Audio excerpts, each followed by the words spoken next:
So I think when we get to about 150, we'll kick it off.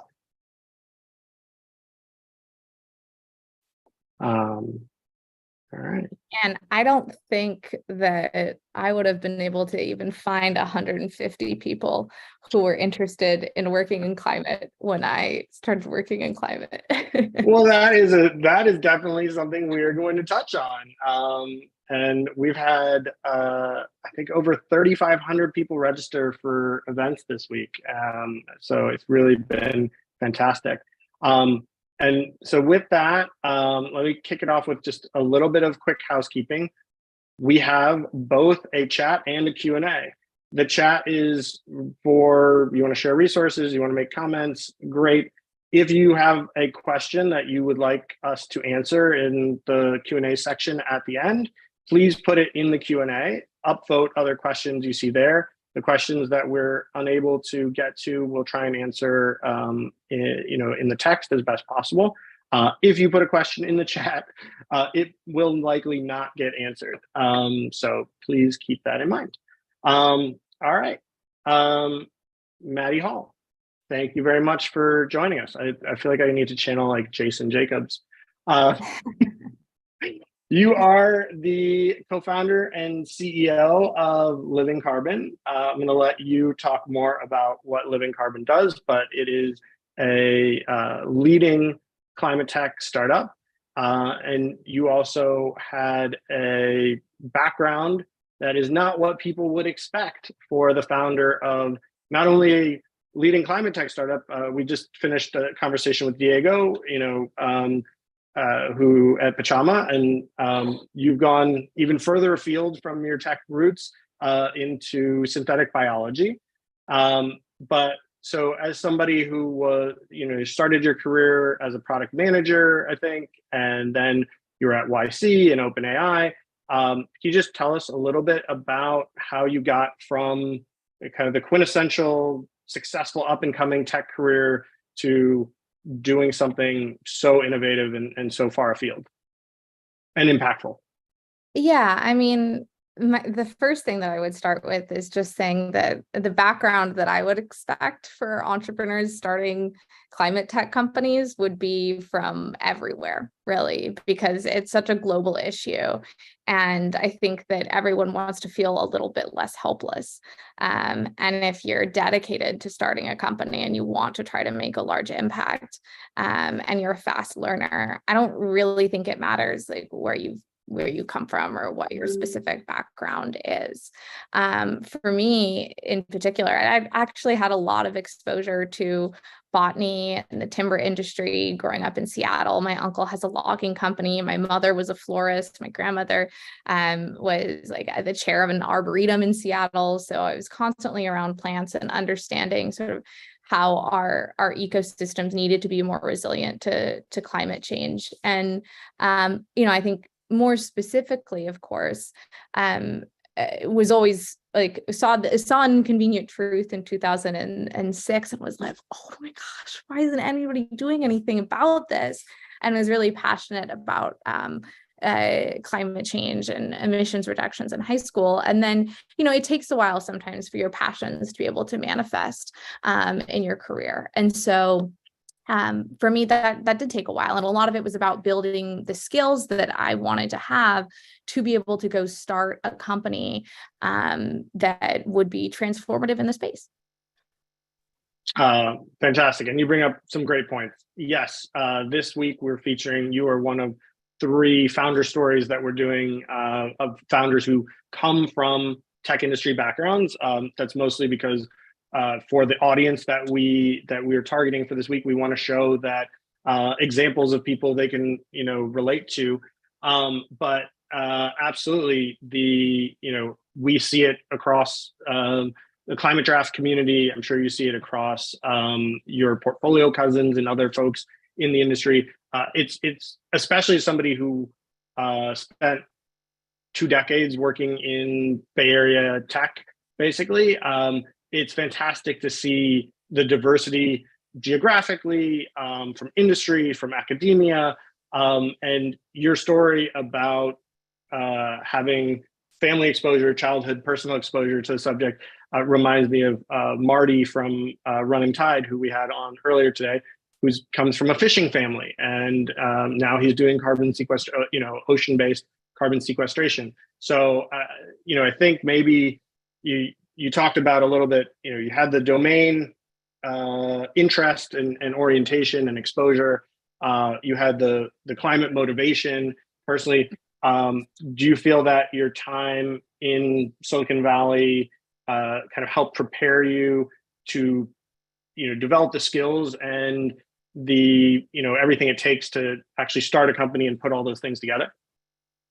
Yeah, I mean, I think I had someone that I worked with at First Round a while back that gave me a really good tip that was writing down sort of when you feel like you are your best and you're being the very best version of yourself, and doing activities that you find in your work that were really energy giving. And so for me, what was really energy giving, even from when I was one of the first PMs at Zenefis, was working with really technical teams and basically wrangling PhDs to do really hard things that people thought were close to impossible, right? And then I got to sort of double down on that skill set in my work at OpenAI, and thinking about how do you take something that seems to be very, very hard and break it down into different components and also tell the story, right? Being a founder is largely a part about telling stories and telling the story of AI for social good and talking about the potential applications that aren't just sort of the scary AIs you might see depicted in sci-fi films, was a big part of some of the work that I did as the chief of staff at OpenAI before going to work at Living Carbon, and also learned how to raise a lot of money by watching the executive team and participating in some of those fundraisers. That doesn't hurt. Living Carbon, it does some amazing stuff. Can you share with us and go into some detail of exactly what you're doing, kind of what the vision is, and why and how it matters? Yeah, so we're a synthetic biology climate tech company. And I'll start with sort of the why we're doing what we're doing and why it matters. And I'll say more specifically how we're doing it. So why, if you think about carbon removal, right, you typically think about nature-based and engineered solutions, direct air capture, and things that take human activity to scale, right? And the challenges with the engineered solutions are that the tons are very low, right? And then you have traditional nature-based solutions, and you have a lot of challenges there too, right? With transparency, quality, and doing things that are durable, right? So extending the duration in which carbon can be stored in wood products, right? And so at Living Carbon, we really wanted to try to solve some of these bottlenecks and these challenges facing traditional nature-based solutions, but do so in a way that is focused on the product, right? So very much from a first principles perspective, thinking about per acre land, how can you maximize carbon sequestration given a specific type of land? And we focus on land where trees are not thriving, right? Degraded land that is either abandoned agricultural land or land that is somehow degraded from human activity, so mine land or other types of land, and then using biotechnology to develop these very high quality, very additional carbon projects that allow for trees to thrive on land where trees otherwise wouldn't grow very well. And so you get the benefit of a low baseline with a truly additional nature-based solution and product. And so, yeah, happy to also dig a bit more into the science and what we're doing there if you would like, but we focus specifically on developing carbon projects as well as partnering with companies to achieve their net zero goals by providing them with seedlings and the planting. And specifically, the trees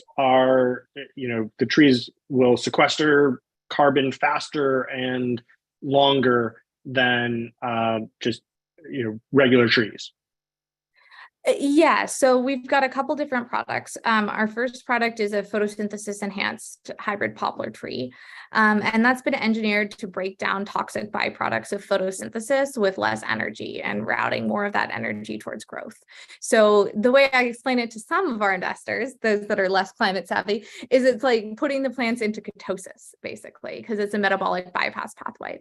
Um, and what you get there is you get more carbon captured over a shorter period of time, right? So you have an increased growth rate, they're growing faster.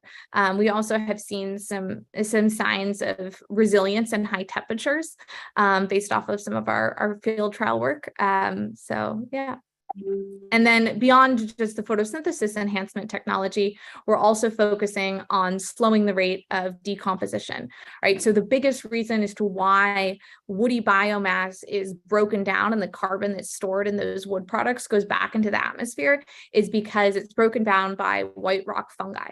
At least that's the largest cause in North America. And so when fungi break down lignin in wood, all the CO2 that wood captures returns back to the atmosphere.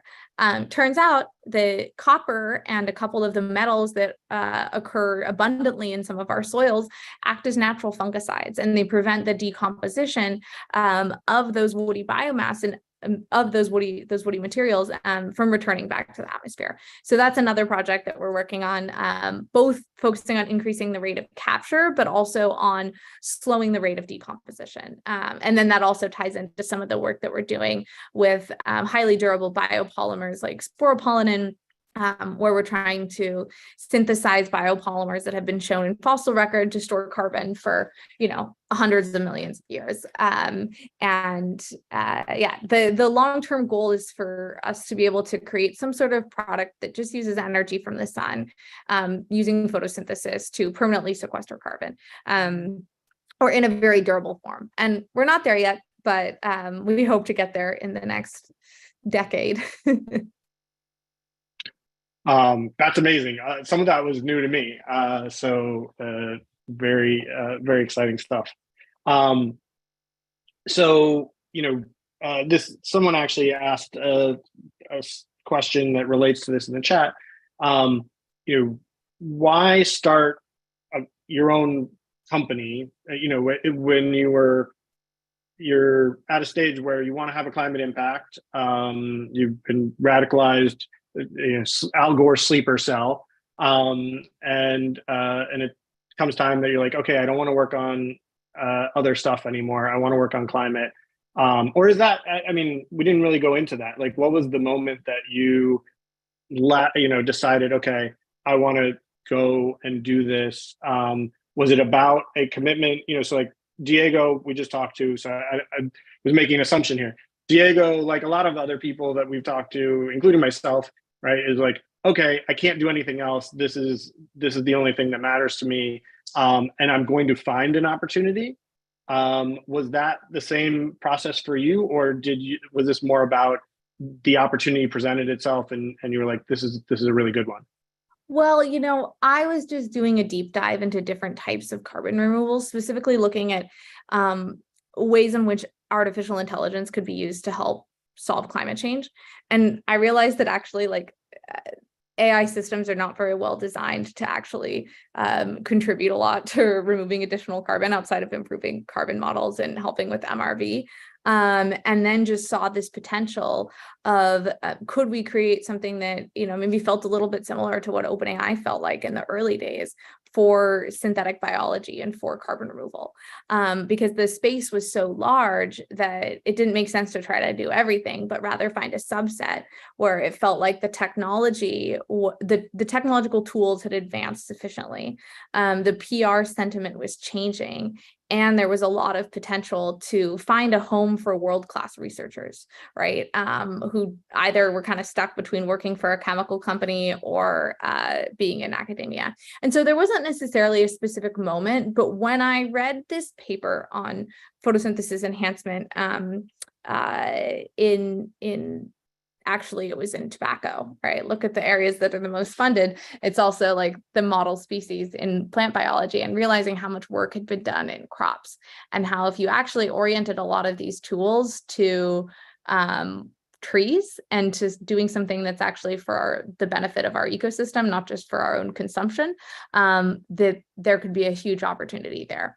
And once I had sort of figured out that premise, I realized that like no one was going to build the company exactly like I was going to build this company, and I couldn't stop thinking about it and really had to find some partners and PhDs who would want to work with me on this project, and that started my path where I bussed around the country, hopping from academic conference to academic conference, having meetings right outside the conferences with some people that I was trying to convince to work with me. But of course I didn't go to the conferences because that was way too expensive.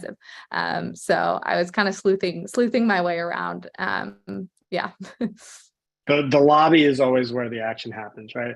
The lobby or the networking of like the parts that are not the sessions, right? And so that's a good segue because you started from research. You're trying to recruit scientists and academics to help you with it. Why did you decide to take the venture-backed startup path? You knew very well from your time at Zenefits, YC, OpenAI, exactly what that entails in terms of return expectations. Why not go for some grant funding or make this some type of research project? Why say we're going to do a venture-backed startup? I think because I thought this could be a billion-dollar company, right? And I think it's just not like academic grants and research grants are good to get started, and we do have grants from the federal government, and especially the Biden administration and Secretary Granholm has put a ton of resources towards getting like funding for carbon removal project and early stage startups. But also I felt like I was in a unique position based off of my background at OpenAI to fundraise for something that seemed as outlandish as genetically engineered trees. And we were lucky to have a lot of really incredible early investment backers. But, at the time, it wasn't necessarily easy. I think when we raised our seed and seed extension, I pitched like 100 people and had a 50% success rate, which was actually really good. So we had like a lot of small checks in our first early round. And then when we went to go raise an extension in a larger round, that was when some of the more institutional funds came and supported us. So very grateful to those early investors who took a chance on what we were trying to do. And I think we learned a lot from Plant Biotech 1.0.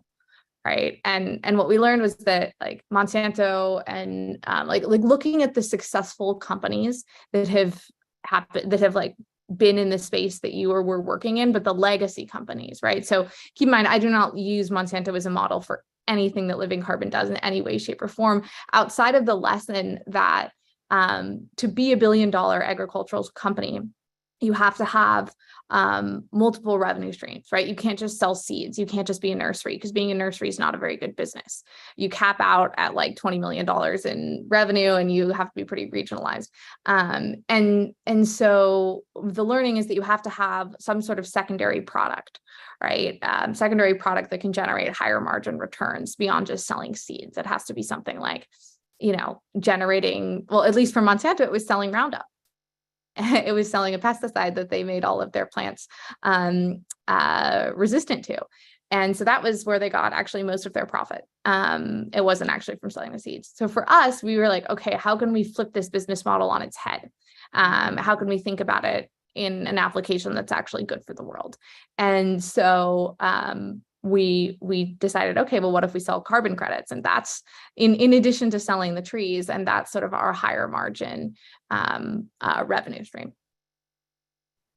That's awesome, and it kind of touches on something that we talked about with Diego in the last session of, sometimes it takes an outsider, right, to see opportunities where the folks who are steeped in an industry might be blind to, and so to have a background that wasn't necessarily, okay, I've been working in this industry for 20 years or whatever it is, kind of allowed you to see the industry through a different lens than folks who might have had more baggage, so to speak.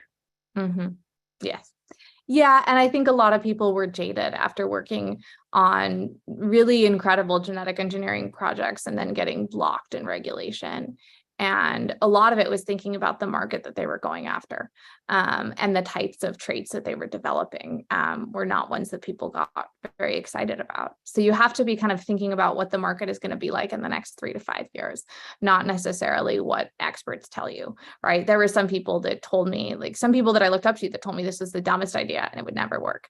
And you get that a lot when you're going to start a company. And I think you just have to have conviction that you want to work on this idea and it's something that you can be passionate about. And there are market signals indicating that if you do this right, it will have a large impact.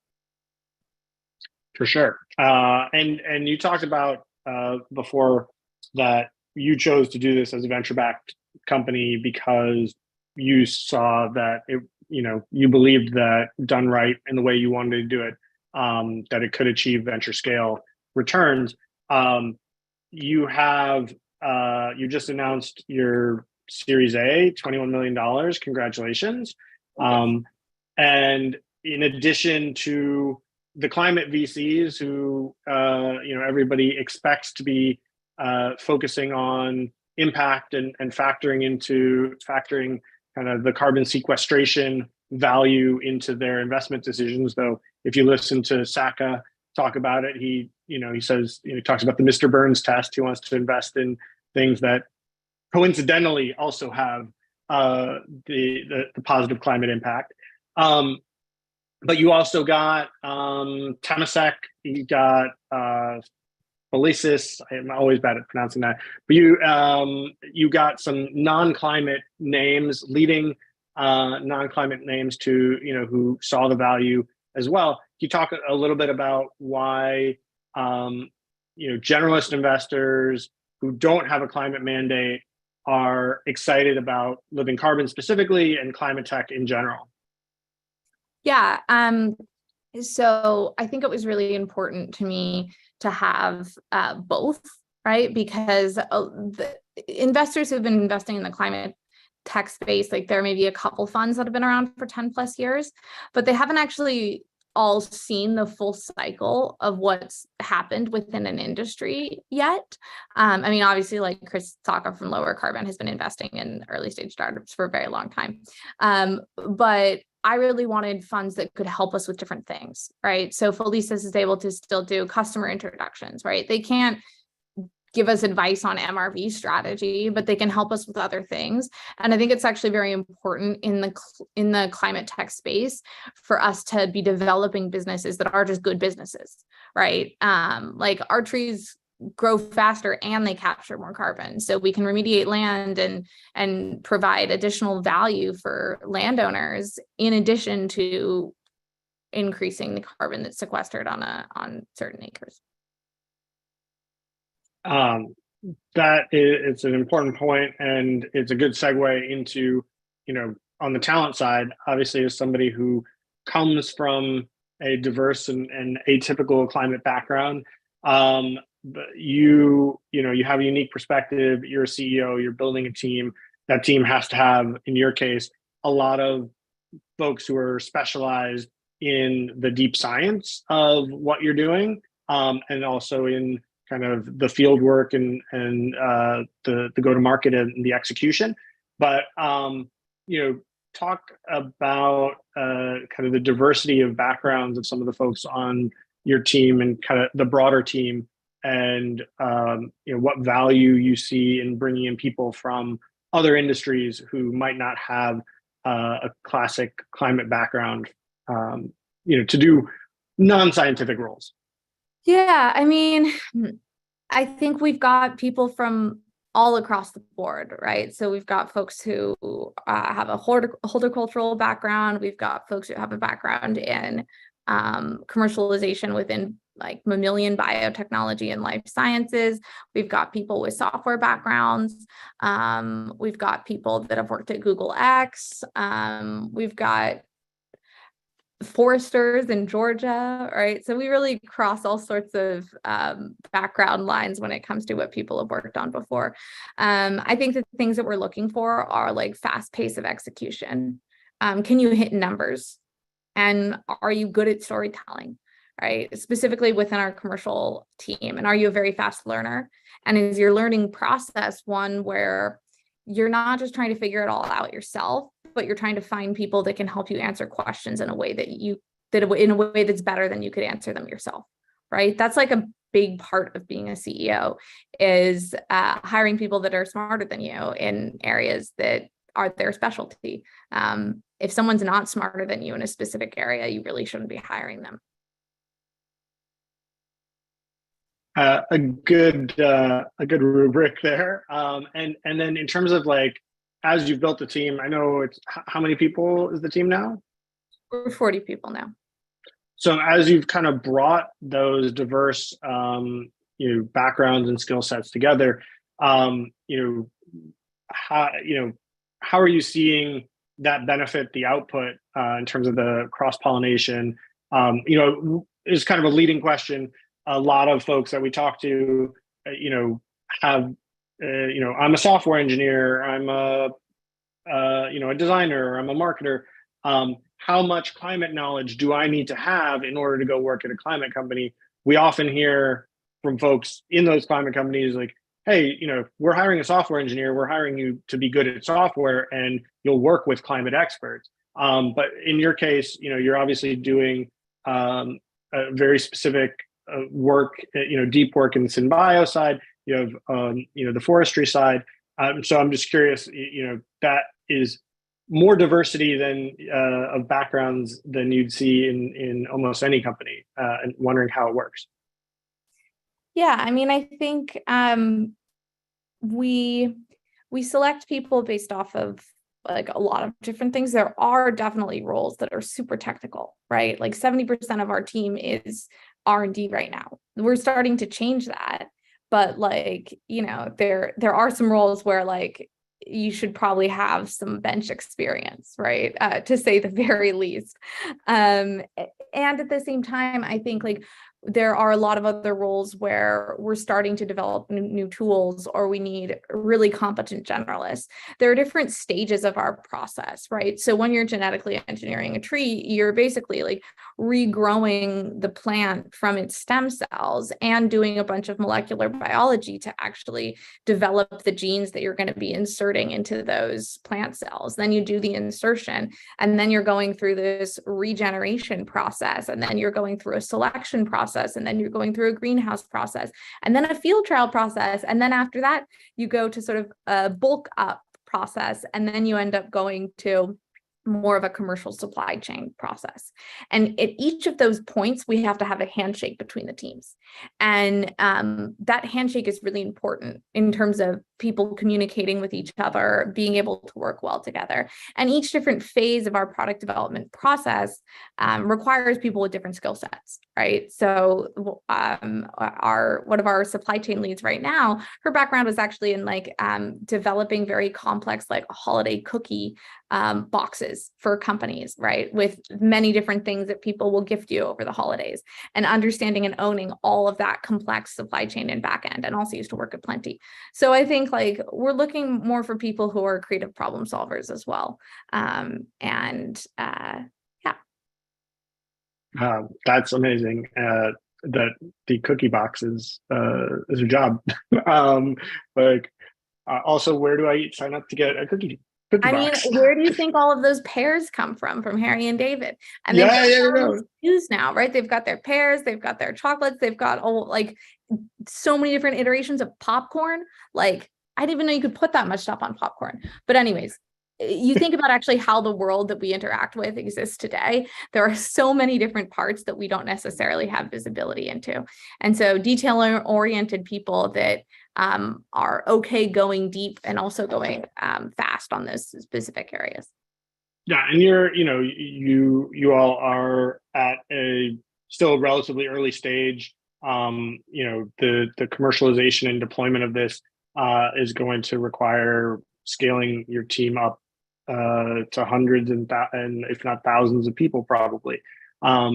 What's the and so it makes sense that kind of that flexibility, the and speed of learning is such an important criterion for you, and it's something I think in our opening panel on climate resources on Monday, Eugene from Work on Climate cited, the most impactful resource that he had in his journey was a Coursera course on learning how to learn. So I think that goes to the fundamental discipline, especially for moving to a new space, and especially a space in which the majority of the companies, it's not just a new space for so many of the people who are looking at it, it's a new space in general. And so many of the companies are younger and at a stage where they need they need that flexibility. Is there anything like, part of this is also a lot of people who aren't as plugged into climate as we are.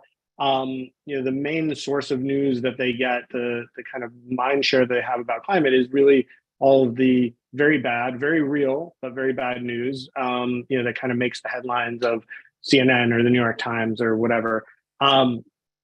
And often, overlooked are, climate solutions and the progress that we're making. Specifically with Living Carbon, like, are there any things that, like, if you wanted to combat climate doomerism or inspire somebody, that you would pull out, cherry pick in terms of the progress that you all have been making? Yeah, I mean, I think I'll sort of say a couple that maybe address some of the questions in the chat too. So I think that right now there's this sort of dichotomy between engineered and nature-based solutions. And that's reflected in federal funding, that's reflected in the CDR community being relatively anti-tree. And I think that in some cases, that's exceptionally backwards thinking, because it's much more about a time horizon, right? What are you going to do in the next 10 years, in the next 30 years, in the next 50 years? And what are the toolkits that you need to develop to scale really quickly, right? I think there's an undervaluing of the ability to get to scale quickly with some of these solutions that we do not account for as much. We're very focused on certainty, right? And believe me, MRV is so critical. It's like I've been in a rabbit hole around MRV for the past like couple weeks, but getting to sufficient scale, like, would you rather have a ton of CO2 captured with 75% confidence, or like a megaton captured with 100% confidence? I would pick a gigaton with 75% confidence any day, right? So, I think we have to think more about, like, we need more good cops than bad cops right now. It's very, very easy to critique, and I think it's a lot harder to build. And that doesn't justify some of the fraudy behavior that's happened in the past and a lot of the shortcomings around historical carbon projects that have been developed. And at the same time, I also think that back when the price per ton that you could get was $2 to $5, you were very, very limited on the types of projects that could be developed. There was like afforestation was orders of magnitude too expensive unless you were doing it under very specific circumstances. And it's that legacy carbon removal industry and carbon credit industry that is kind of why the industry is able to exist today. They continue to push and continue to raise awareness and get us to the place where we are now, where there's a lot more energy going to climate, and it's one of the hottest spaces. And it's the hottest space with endurance. That's because it's not really going away quite yet. Yeah, and I think it's interesting that, like, yes, there's a lot of problems with the legacy carbon credits market. They're well documented, and and nature-based solutions kind of get tarred with that same brush. But working to solve those problems and proactively, getting involved in a space where you see that something is broken and say, I think we can make this better.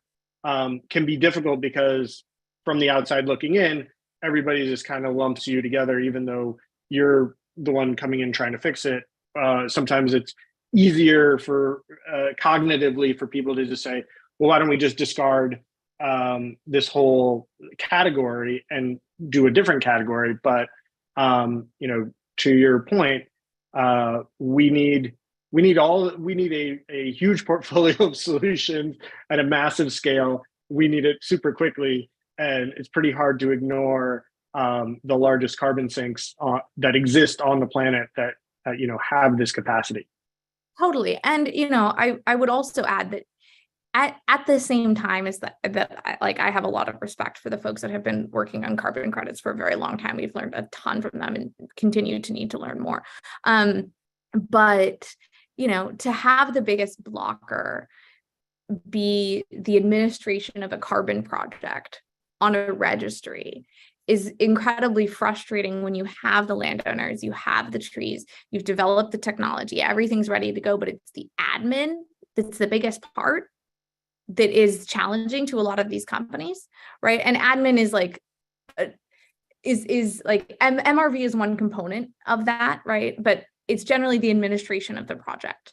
And like that I think is a perfect example of how much of a collective action problem climate change and carbon removal really is, because it's getting people to agree on a methodology, to agree on a verification system that allows for the right amount of uncertainty, but also is robust.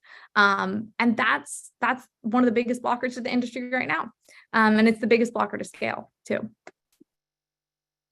Yeah. And I think, one interesting question I have for you, just kind of off script, is like, the incentive problems that led, the misalignment of incentives that have led to the, current state of the carbon credit market, and the, and kind of the reputational damage that's having, broader effect, broader impact.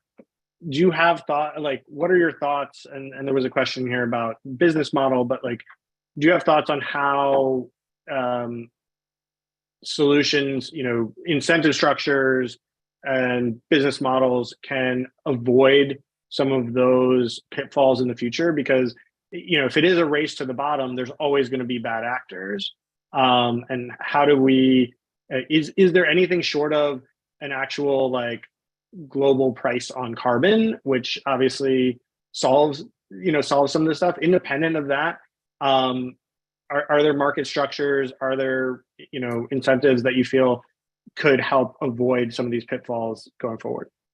Yeah, I mean, I think a lot of it comes down to pricing, right? So you have quality-based pricing, which you already kind of have informally, but also durability-based pricing in the carbon projects that are developed. And we have that informally, right? But I think having that in a way that's more systematized would allow for there to still be very high quality, not critiqued, avoided conversion credits that are just different from what you are doing when you're removing a ton of carbon for 1,000 years, because it is different.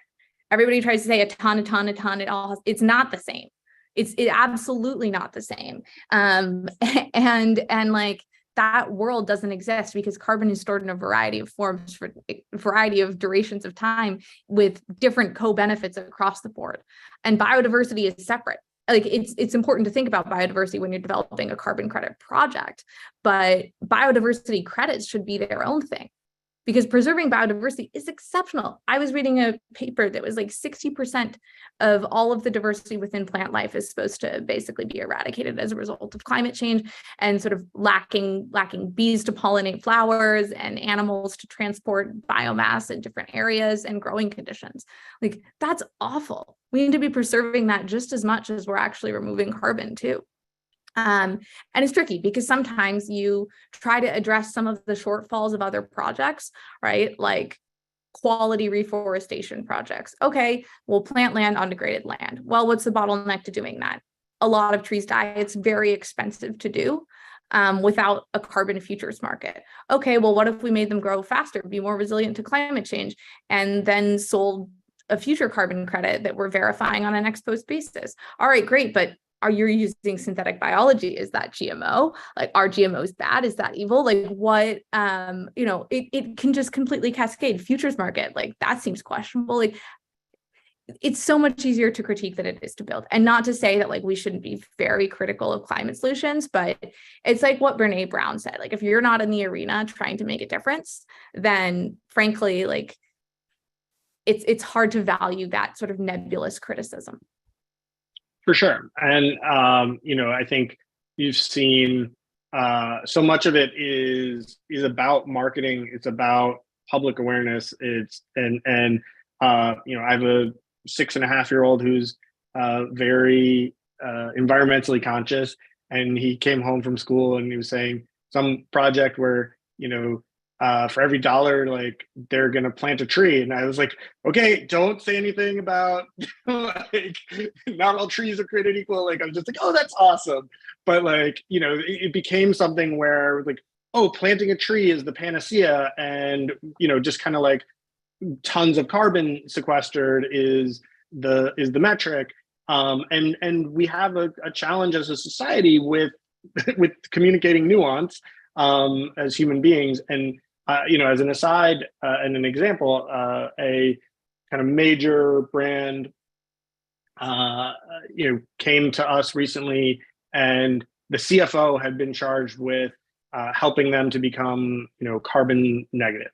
And, he said to me, he's like, look, we've got some people advising us on our carbon credits purchases for offset, but I'm really concerned that one day somebody like actually audits them, that they're going to find that they're useless. And how do we navigate that as a buyer?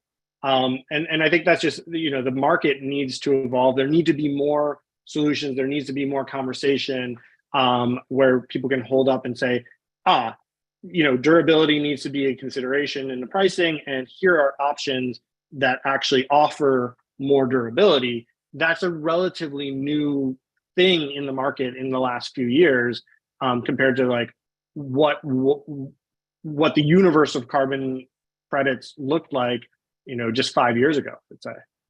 Totally. And I don't think that like developing there's a difference between fraud and wanting all projects to have a place in the market.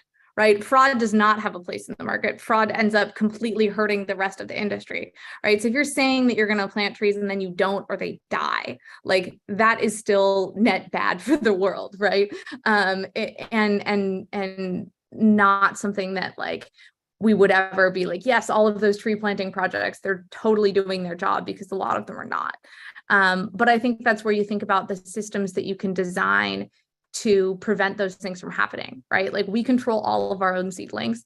Each of them have a QR code that you can scan. You can see where this tree came from, where it's going. It's also because all of our pilot projects are active R&D sites too, so we can learn from the experimental design of the planting project. And the engineering methods that we use, they're very different than what people did when they made crops resistant to pesticides or herbicides. A lot of the GMO backlash comes from doing herbicide resistant corn, or something that resulted in more pesticides being used, or more of a specific company's pesticides being used. Improving photosynthetic efficiency is something that's happened in nature for a really long time. Same with our metal hyperaccumulation as well. There are actually trees in Indonesia that accumulate up to 24% nickel sap concentration, which is insane. Their sap is green. You should look it up. There's Pycnandra acuminata. It's probably my favorite tree. There was a New York Times article about that a while ago, and I think there's a French company in the lower carbon portfolio focused on this as well. Yes, yeah. on phytomining. Yeah.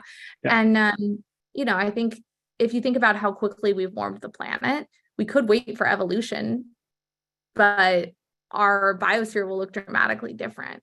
And if it's a problem we've created, I think we're kind of obligated to use all of the biological tools that we've developed to not just develop vaccines for ourselves or gene therapies, but actually make our ecosystems more resilient to climate change.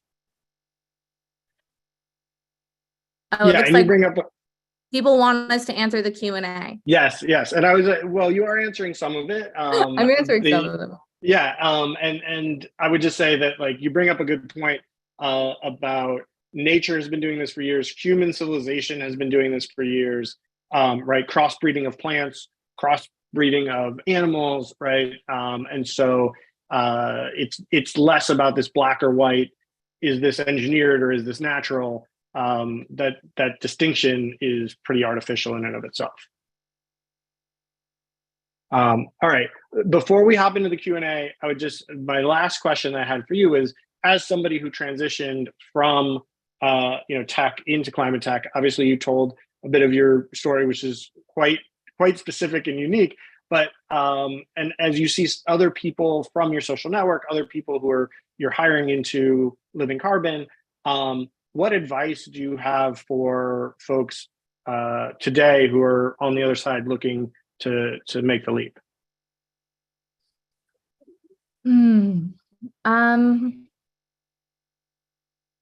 I would say like spend time learning the foundation of what it is you're trying to, of the subsect in the space that you're trying to work in, right? So what that might look like is taking a class, learning, like there are a lot of amazing like webinars online, like the GHG protocol has some really good like classes that you can sign up for. There's a lot of like foundational understanding of why and what has happened to our climate over geological time that I think is important context to understand. We did a deep time series that we recently published that charts through all of the different times in which we've seen a large shift in global temperature. And turns out in each of those cases, there was an evolution of photosynthesis that were a large contributing factors to those changes in geological temperature. So, I mean, I don't know if there's one specific like piece of advice that I would give, but I think demonstrate your interest in the subtopic, right? And the subfield that you're working in, and not just say, I'm trying to break into climate tech. It's like, no, say something intelligent about why you want to work here and what you want to do and what you've learned about our specific subfield. Fantastic. Okay, we'll hop into the Q&A. Any that stand out for you that you're interested in starting with? Well, let's just, I'm going to do a bit of a popularity contest. Okay, I'm going to go through most upvoted. The outside of selling carbon credits, what are the business models we've looked at exploring? We've looked at selling trees. Selling individual trees is sort of set up as a different type of company that we'd be building. So there's a whole feature here. All right. It's kind of a different type of company to build. We're also looking at partnering directly for emissions reductions with corporations. That's another thing that we are looking at doing. So, yeah. There was a question about MRV. So it's something you touched on a little bit. It's obviously, and you said you were just going down a rabbit hole. Do you want to expand on that a little bit? Yeah, so I think with a lot of frontier carbon removal, especially in the nature space, you're stuck between doing something that is utilizing legacy registries, but you might have to make changes to the methodology or not develop the carbon project in the exact way that you'd like to. Or you're starting to work with next generation registries. And for our photosynthesis enhancement technology, we've been trying to do both, right? And so working with some legacy registries, but also thinking about the products we have in the pipeline with metal hyperaccumulation and sporopollenin, and thinking about, okay, like, is there any chance that these legacy registries are going to know what to do with a project like this? Probably not. So we should probably start investing our time as well in some of these next generation registries to build out methodology with them. But yeah, MRV is so critical because we have to build flexible systems that also create security around things. So it's like a dichotomy there. Yep. we don't want to get into a whole nother carbon markets, carbon credits discussion 10 years from now. There seemed to be a couple of environmental engineering majors in the audience. Any specific advice? Like, obviously you're hiring folks with very technical backgrounds. I mean, I think environmental engineers can also be very, very helpful when it comes to MRV, actually, and quantification and emissions reductions and carbon project development, and actually understanding like energy flows. So I think like looking in the subspace of MRV would be a good place to start. Also, we do some work with like we're working with like waste management companies and some like environmental engineering or environmental remediation companies too. So you can always send me an email, Maddie at Living Carbon. And that also goes for people that are sort of more in the generalist space. We don't have anything on our job description page right now, but to shoot me an email, because there are a couple of things that we're always noodling on, but might not have totally ready yet. Yeah, and I think you bring up a good point.